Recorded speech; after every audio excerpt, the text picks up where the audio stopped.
guys, welcome back to Lights Camera Reactions. So as you guys know, this week we remember the tragedy that happened during 9/11. So in dedication to that, all week long I'm going to be reacting to videos about the tragedy that happened on 9/11/2001. So with that being said, today's video is called 13 Things You Didn't Need to Know About 9/11, and it is by Depressed. The video is by Depressed. I was in 3rd grade when 9/11 hit, so I know there's a lot that I actually don't know about what happened, because I'll be honest, I don't really recall or remember doing any research on this before. I kind of knew a little bit about it, but not a lot. So let's go ahead and get into it and see what we didn't need to know about 9/11. Ladies and gentlemen, in this video, I'm going to be going over 13 things that you didn't need to know about 9/11 and the Twin Towers, beginning with the window washing machines. People often wonder, would it have been possible for anyone above the impact zone to possibly use the window washing machines to traverse down beneath the impact hole, possibly breaking a window below and escaping? The problem with the idea lies in the fact that the machines were located on the roof, and the roofs of both towers were locked off, making it almost improbable to escape from them. Although in theory, if somebody was within the mechanical floors right beneath the roof and recognized the situation fast enough, they could have gotten onto the machine and lowered themselves beneath the impact zone, possibly breaking a window and then entering the building and walking to the bottom. Another problem is the machines themselves were extremely slow, so it would have had to have been done right after either of the towers were hit. The best chance would have been the North Tower, considering the amount of time it stayed up after the initial plane impact. Because of the location near the Hudson River, the Twin Towers were built on top of what was called a slurry wall, nicknamed the bathtub. Trenches were dug and filled with reinforced concrete to keep the walls from collapsing from the Hudson River. A 70-foot foundational wall was also part of the bathtub, and some of it was saved after 9/11 and can be seen in the Memorial Museum. The main reason a unique design like this was necessary resided in the fact that the towers were built on a landfill that extended into the Hudson River. The wall was not exactly watertight, as pumps had to run constantly within the World Trade Center basement to remove water. There was some concern that after the towers collapsed, the wall could give way, allowing the Hudson River to flood directly onto the Twin Towers complex and surrounding buildings. Emergency crews immediately shored up the wall with soil anchors to prevent this from happening. Some of the final photographs of the Twin Towers were taken at night in a largely empty building in the final days of August of 2001. By a worker. These photographs were taken on the top stories of the North Tower, including in the banquet rooms directly beneath the Windows on the World main restaurant. There was also a photograph taken on September 10th, 2001 inside the restaurant. This would be less than 20 hours before the buildings collapsed. There was a camera mounted to the top of the North Tower, which was used by... I always hate looking at pictures of the last situation. Like if you ever seen oh, this is the last picture of this person that they took before they passed, or this is the last picture taken of this place before this devastation happened. I always hate looking at them because it's very eerie to me knowing that.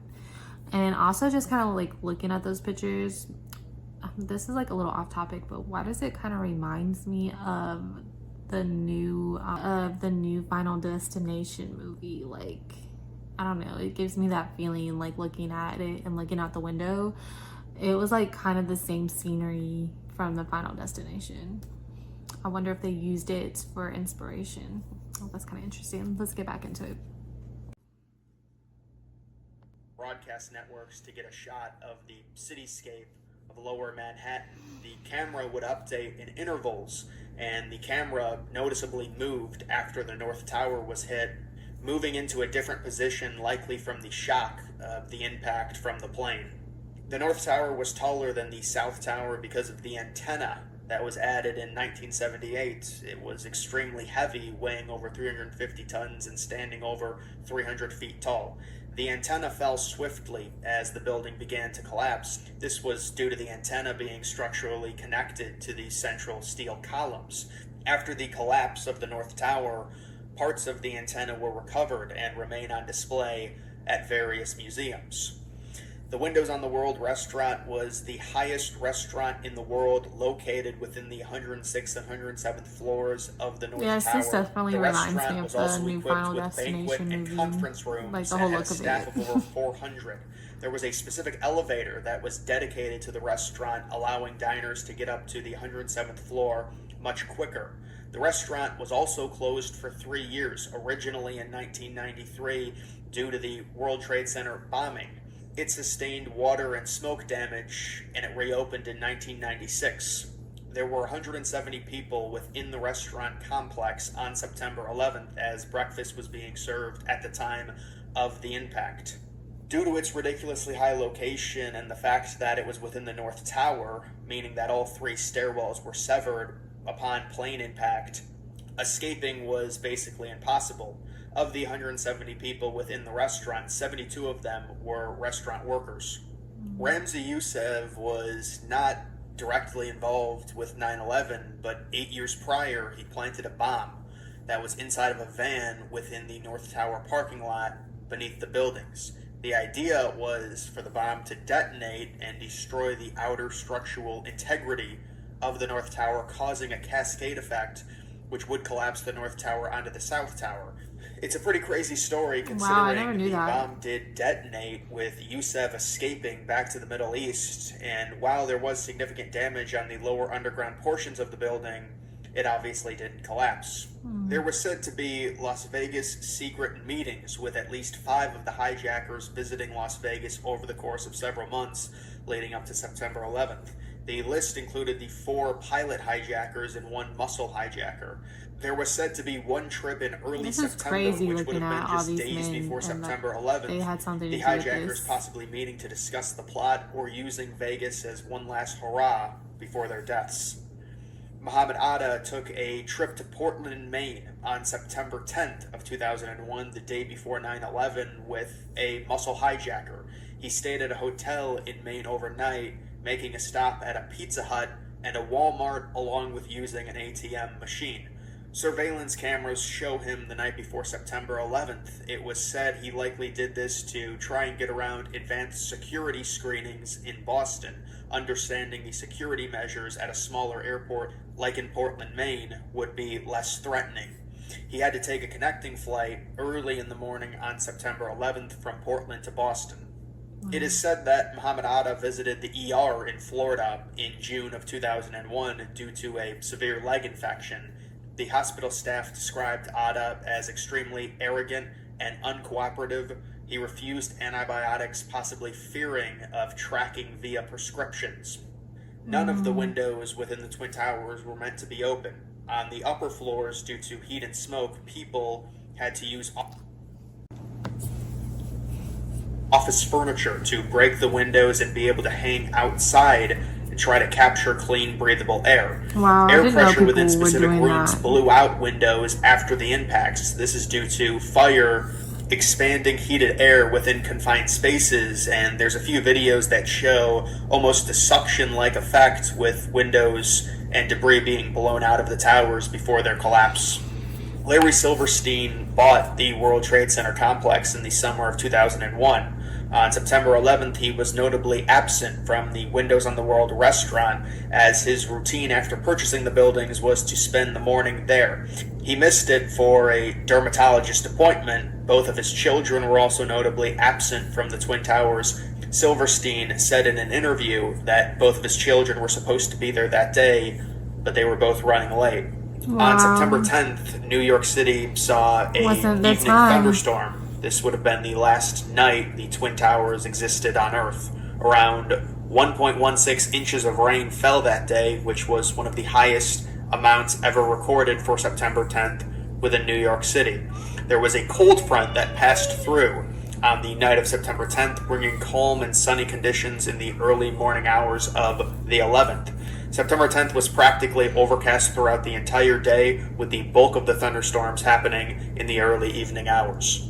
The cold front is what enabled the famously clear blue skies on the morning of September 11th.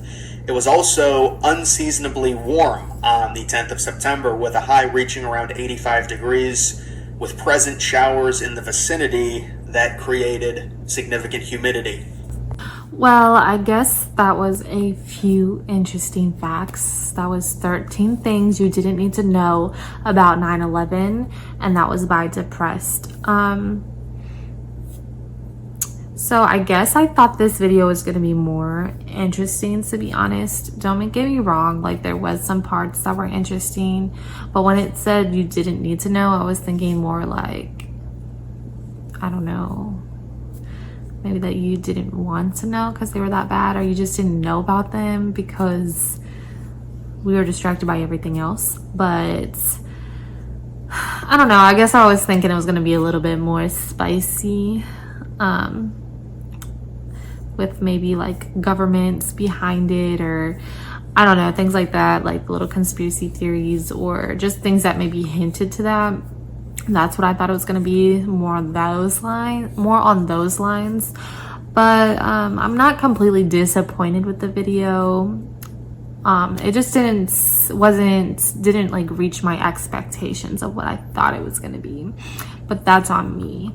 I do think is crazy, like looking at all their faces. I don't really remember ever looking at their faces and seeing what they look like, the people that were involved and did these crimes, these horrible tragedies. It always like makes me feel a certain type of way and weird looking into the eyes, like not physically obviously, but looking into the eyes of people who do things like this, because I guess I'm looking for something. Like, what is it about you that would make you want to do this? I don't know what the point of this was, like why they attacked the towers, and obviously it wasn't their first time trying this, so they obviously wanted to take down the towers pretty badly. I'm not sure why, so I do want to know, like I want to find that out. If you know, let me know down in the comments. And another thing I'm not too sure about, because like I said, I was very young when this happened, did like the war in Iraq, did that happen before or after this? Like, were we already over there causing destruction, or did we just go over there after these terrorist attacks? Let me know about that down in the comments too. I need to educate myself a little bit more, so hopefully some of these videos on the list this week will educate me and on this topic. But thank you guys so much for tuning in. Make sure you like, subscribe, and hit that notification bell for more content. And if there are any other videos you would like me to watch and react to, please leave the link to them down in the comments section, and I will get on that as soon as possible. Thank you for joining me this week in remembering 9/11. See you guys soon.